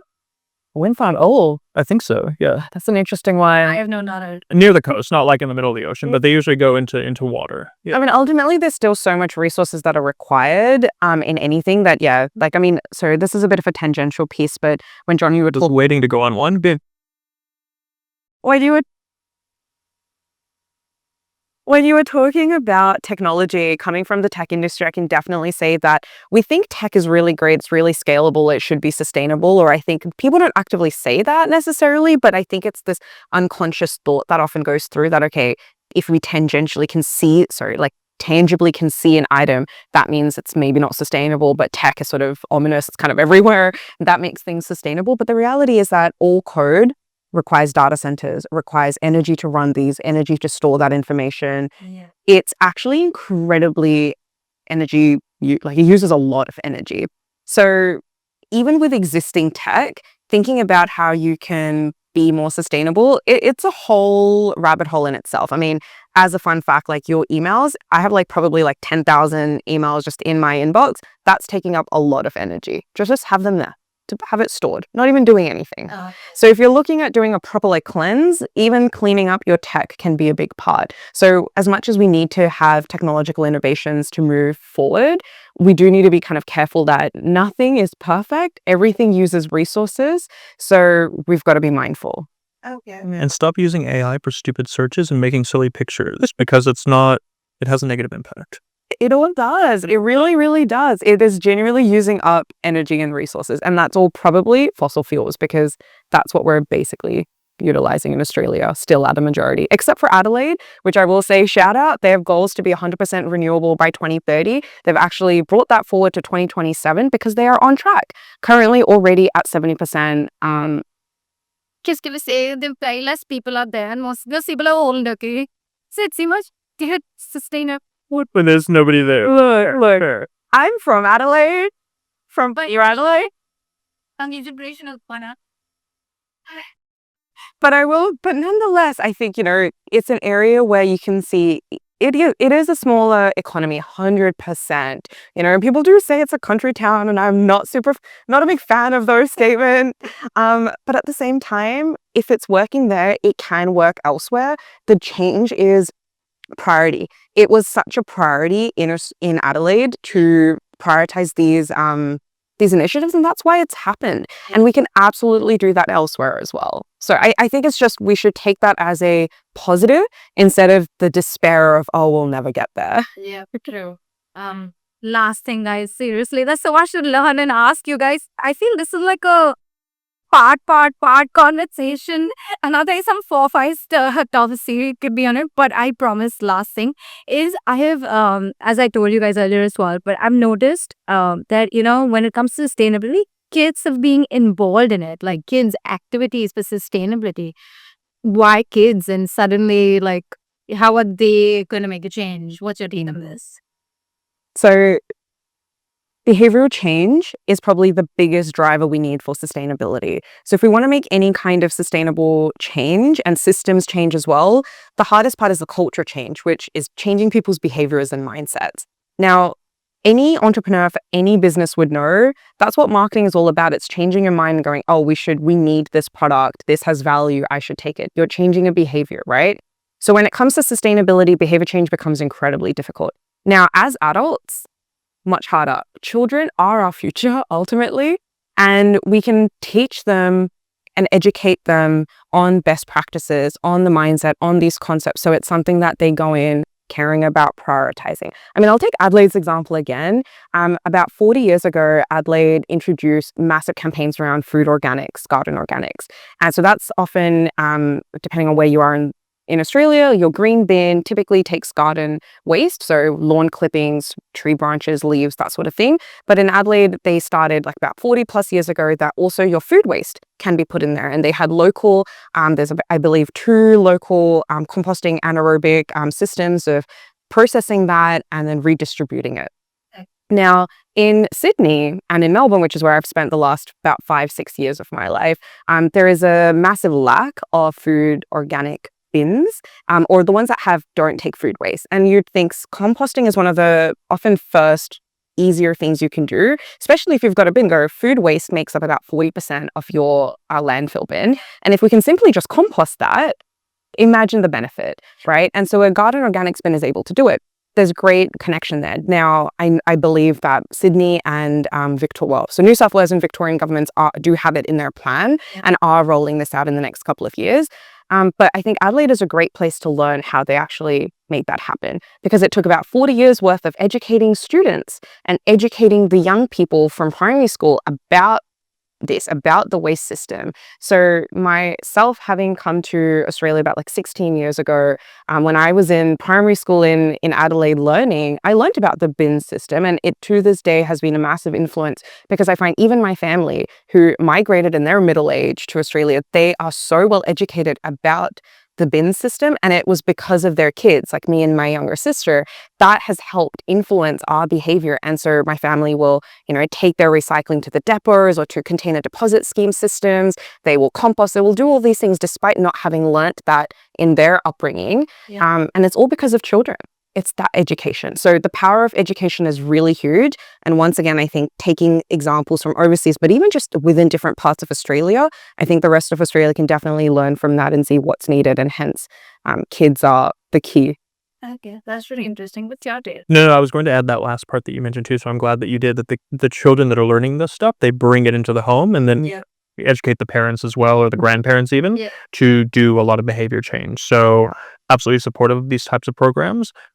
The cynic in me says, will they happen at scale? Maybe, maybe not. It's going to take a long time, but I'm glad to see that they are finally happening. Because it's a new, in the rest of the world, it's a relatively new thing. And I think based on whatever you said is, educating them, because they're doing it since the childhood, it becomes a habit and they don't even realize. Exactly. Like it's an everyday thing and they're like, oh, that was sustainable. Oh, lol, I was just doing it. Recycling is a great example. Like I grew up in Southern California, and recycling and saving water were 2 things that were instilled basically from birth. And I don't even, it's not a thing of, oh God, do I recycle? Do I not? That's not a decision that I need to make in my head. Do I turn off the tap? No, of course you turn it. These are things that don't even become behaviors. They just become who you are as a person, which I guess is a behavior. Would you guys add anything? What haven't we talked about? I mean, I can talk about recycling a little bit more, given you just mentioned it. It's, I think one thing I want to mention about recycling is a lot gets talked about recycling these days, and it's really meant to be the last resort. So in that value chain of refusing things, reusing, repurposing, repairing. Oh my God, I was thinking of the reuse and I think it was reduce, reuse, recycle. Right. Yeah. Yeah, so I think those are the main, and then it's all the steps in between. So I guess let's take that. So reduce is, you're limiting how much you use, or maybe you're saying no to it in the first place. Reusing is great, keeping things in circulation as long as possible. Recycle becomes a third, and sometimes in many ways, people think it's easier. Yeah. It's actually incredibly difficult. So we look at textiles recovery, which includes a massive part of recycling. Even though we have that at our business, we would not want people to start using our service because that is now giving them an excuse to continue to shop more. That would be absolutely against the systems change that we're trying to bring. So ultimately, we look at the problems of overproduction, overconsumption, and say, what kind of influence can we have on those? Now, we know that, we talked about it earlier, so much is going to landfill. How can we stop that and plug that so that it's not just sitting idly? That's important. But it's sort of like one minuscule step like above it hitting landfill, right? And now what can we do there? I think we need solutions at every stage. With recycling, my main thing will be look at your council's recycling rules. Unfortunately, in Australia, recycling is not centralized. Your household bins, like you've probably got like a yellow bin, let's say, for your recycling. What you can put in your council is different to what others can put in their council. Yep. That's what makes it so challenging, because there's no single best practice we can say of, if you do it this way, it will definitely get recycled properly. And it's all, if you did do it properly, it will get recycled. It's not that it won't. And I know there's a lot of people that start wonder about those reasons. And yes, there are cases where things don't go as planned. And that's the nature of life, I suppose. But there are good intentions behind it. There's a lot about contamination and segregation. But if you essentially follow the direction that your local council says, you're good to go. Question for you. So out of all the recycling that exists in the world, what % of that do you think comes from household waste? Oh my God, that you put me on the spot. I think maybe 20, just like giving a... That's pretty good. Less than 10%. Right. So yeah, and it's obviously different in different countries, but all the emphasis we put on recycling as being that part of I Save the Planet, as we're sort of alluding to before, maybe not so much. The other 90% is coming from business, right? And the waste that they put through. And I think the latest statistics, and again, don't want to be doom and gloom, is a small portion of that, maybe 50 to 60%, is actually entering the recycling chain. You probably know more about this than me, because the infrastructure is not there a lot of times to meet the demand. So all of that to say, just again, this idea of informing and making sure people are able to make that conscious choice where, like you said, recycling is not the thing that's going to save the planet. It's all the other 14 R's that happen before you get to recycling. That's the last resort. Or that's another R. Last resort. I think specifically on textiles, I can say that what's really interesting is in Australia, the numbers between household versus business is actually a lot closer. It's about like 40-60. So at that point, you start to go, well, we kind of need solutions for both. But, it's once again, it's not saying there's a problem that lies in just one area. Like we've said before, we need solutions everywhere, top down, bottom up, left and right. So ultimately it becomes, so textile recycling, for example, is not something that you can do through your local council waste management systems. Yeah. They will probably tell you to put it in landfill, but there are solutions out there such as After or many others as well, and not just in textiles but in lots of other difficult to recycle items. Like you look at batteries, you look at there was a lot happening with soft plastics in this space. So ultimately there isn't one centralized area, and I think that makes it confusing and challenging for people. So my best suggestion is, if this is something that's interesting to you, and as you're cleaning out your wardrobes or as you're cleaning out or managing your waste at home, if there's an area that really bothers you and you're like, I really hate doing this, there is probably some sort of solution out there. Definitely take a look, read about it a little bit, ask great questions, because, don't be the person that just blindly thought that this was great and ends up getting fallen for the greenwashing tricks. If you ask a few questions, you'll very easily know if someone's, got the right intentions behind what they're doing or not. And that includes where's the camera? That includes the stuff we're saying too. You should back check us, please. Yes. And I think I'd also want to highlight, like, as we're going to the end, is, as you said, that forget about the planet, first care about yourself, what goes inside you. That is important. Like, later on, if you have time and the privilege, then do that for sure. But, this is like the one step you can do about looking at yourself and being selfish. Absolutely. There's nothing wrong with that. Got to look after yourself first. You can't save the planet if you're not healthy and safe. Exactly. Yeah, true. Anyway, John and Nehal, that was so freaking insightful. I'm not kidding. I was like, what are these guys talking for a lot of the while? But it was like, if someone asks you a sustainability, I was like, blah, blah, blah, blah, blah. Whatever I learned from here, I can say it so much better. Perfect. Our job's done. That's great. It was genuine. It was really insightful, and I learned a lot more. Like sustainability is so much wider, and that was really, really interesting. Thank you so much. Now moving on to the fun part. The rapid fire. That was fun for us. Now it's the fun part for you. There's a fun part to me. So this is the Anchor Cookie Co rapid fire round. You get an Anchor Cookie Co hamper. So let's start. I'll tell you how it goes. Really fun questions, nothing too bad.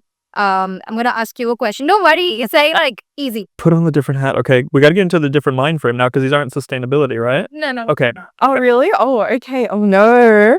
But it's easy. Funny to think as well. Don't worry about it. Okay. So I'm gonna ask you first, whatever the question is, then you, and then I'll ask you, then you. I'll point at you as you know it's much easier. But alternately, I'm just gonna keep on asking you. Very, very simple. Okay, we'll start with you, John. Tea or coffee? Coffee. You? Tea. or Tea. Okay. Most overrated thing about Australia? Melbourne's beaches? No, I agree. I completely agree. What would you say, John? Oh, the deadly animals. Oh, yeah. There aren't any, honestly. But it's not like You're never gonna sell.